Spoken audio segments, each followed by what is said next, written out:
मुरादाबाद जनपद में बदमाशों के हौसले इतने बुलंद हो गए हैं कि नगर आयुक्त दिव्यांशु पटेल के आवास पर पहुंचकर 3 युवकों द्वारा नगर आयुक्त को जान से मारने की धमकी दी।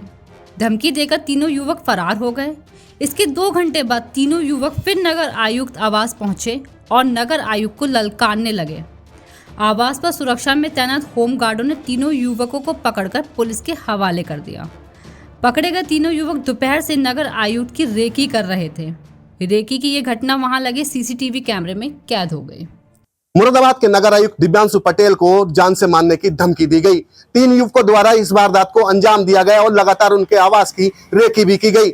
वहां तैनात सुरक्षा गार्डों की तहरीर पर सिविल लाइन थाने में मुकदमा दर्ज कराया गया है। साथ ही पुलिस ने इन तीनों युवकों को हिरासत में लेकर पूछताछ भी शुरू कर दी है। मिली जानकारी के अनुसार अब से 4 दिन पहले ये युवक शहर में लगी प्रतिमाओं को क्षतिग्रस्त करने की कोशिश कर रहे थे, जिस पर दिव्यांशु पटेल द्वारा इनको टोका गया था। साथ ही इनको चेतावनी देकर भी छोड़ दिया गया था।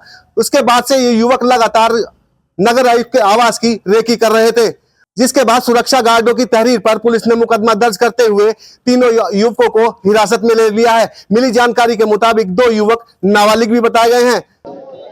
देखिए, 4 दिन पहले अब्दुल कलाम स्मारक के पास आधी रात को जब निरीक्षण के दौरान हम लोग शहर का भ्रमण कर रहे थे, तो ये 3 से 4 जो स्मैक का सेवन किए हुए लोग वहाँ पे मिले थे। और आप सभी को ये पता है कि शहर में तोड़फोड़ और सौंदर्यीकरण के जो कार्य हैं उनको नुकसान पहुँचाने में स्मैकियों का एक गिरोह है, जिस पर लगातार पुलिस प्रशासन और निगम निगरानी रख रहा था। तो उस दिन इन्हें एक चेतावनी देकर छोड़ दिया गया था और उनके द्वारा माफ़ी मांगने पर वीडियो भी बनाया गया था।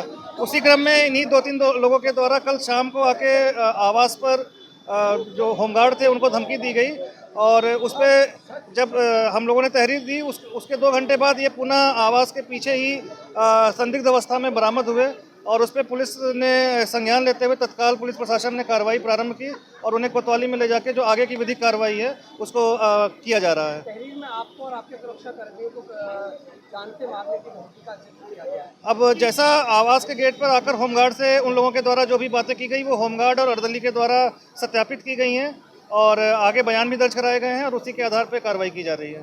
तो आवास पर रहने वाले गार्ड्स हैं, उनके द्वारा तहरीर दी गई है और हम लोगों ने उसमें मुकदमा पंजीकृत कर लिया है। उसमें जो भी एलिगेशंस जो कंटेंट्स हैं एफआईआर के, उसके हिसाब से हम लोगों ने उपयुक्त धाराओं में अभियोग पंजीकृत किया है और इसकी गहराई से छानबीन कर रहे हैं।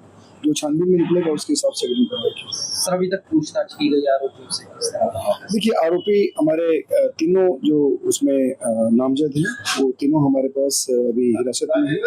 उनसे गहराई से हम लोग पूछताछ कर रहे हैं और सभी चीजें उसमें जो भी निकल के आएगी उसके हिसाब से इसमें कहाँ के रहने वाले हैं इनका बैकग्राउंड? ये तीनों असमौली जो जनपद संभल का पार्ट है वही के आसपास के रहने वाले हैं और यहाँ पे कहीं कहीं काम करते, मिठाई की दुकान में काम करने वाला है और एक कहीं किसी वुड की फैक्ट्री में काम करता है।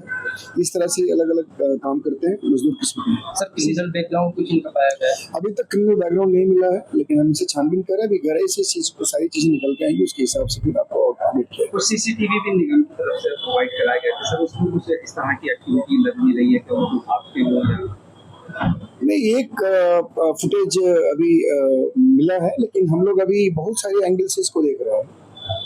जहाँ से जो पूरी कहानी जहाँ से स्टार्ट हुई है वहाँ से लेकर के और आगे तक जो चीजें निकल के उसके हिसाब से अब देखना यह होगा कि पुलिस इन आरोपियों पर क्या कार्रवाई करती है। अपने सहयोग के साथ रूपक त्यागी, यंग भारत न्यूज, मुरादाबाद।